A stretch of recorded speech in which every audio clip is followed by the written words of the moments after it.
Start. The State Electricity Board is a state within the meaning of Article 12 of the Constitution of India, and it is a statutory authority.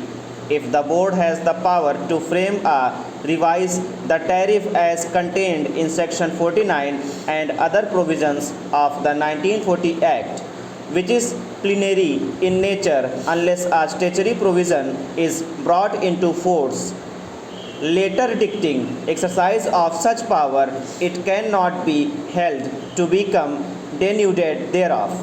The power to make tariff would bring within its folds the power to revise the same. Exercise of such powers from time to time would depend upon the exigencies thereof.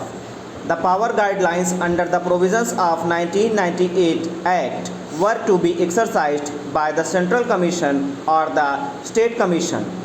It must come into existence for the said purpose. A non-obstante clause contained in Section 29 or Section 52 of the 1998 Act would be attracted only when the Commission comes into force and not prior thereto.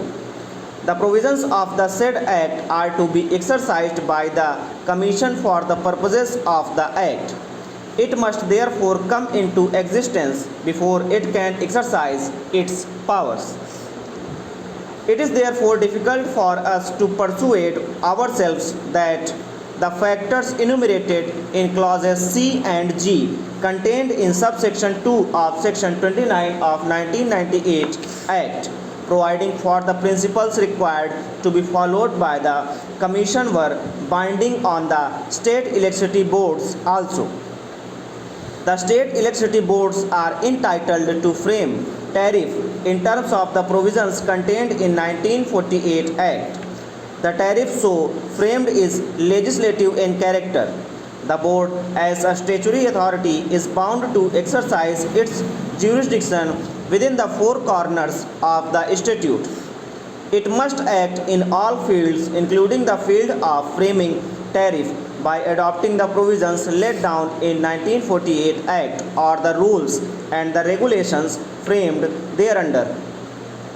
It is one thing to say that while framing tariff, it can only take into consideration the provisions laid down in the scheduled appended, the Act and oblique or the directions contained in the policy decision issued by the state, as also other statutory principles governing the same, but then a tariff framed by it cannot be held to be ultra vires only because it did not take into consideration certain principles laid down in clauses C and G of subsection 2 of Section 29 of the 1998 Act. It is of some significance to note that the Commission, in terms of clauses A and B of subsection 2 of Section 29 of the 1998 Act, are required to follow the principles provided for under sections 46, 56 and 57 of the 1998 Act, as also the 6th schedule appended thereto.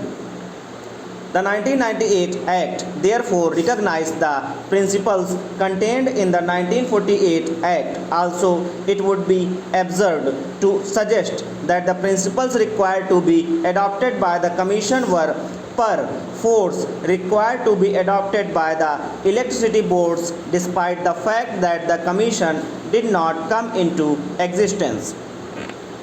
The Commission has been empowered to frame tariff. It is, however, not been empowered to frame tariff with retrospective effect so as to cover a period before its constitution. The matter might have been different if such a power has been conferred on the Commission. It is now a well-settled principle of law that the rule of law inter alia postulates that all laws would be prospective subject of courts to enactment and express provision to the contrary. On the aforementioned factual backdrop, we may notice that in the case of BSES Supra, the Electricity Commission was constituted on 5th August 1999. A dispute arose in regard to payment of standby charges by and between the licenses Tata Power and the appellant therein BSES for the period 1st December 1998 to 31st March 1999.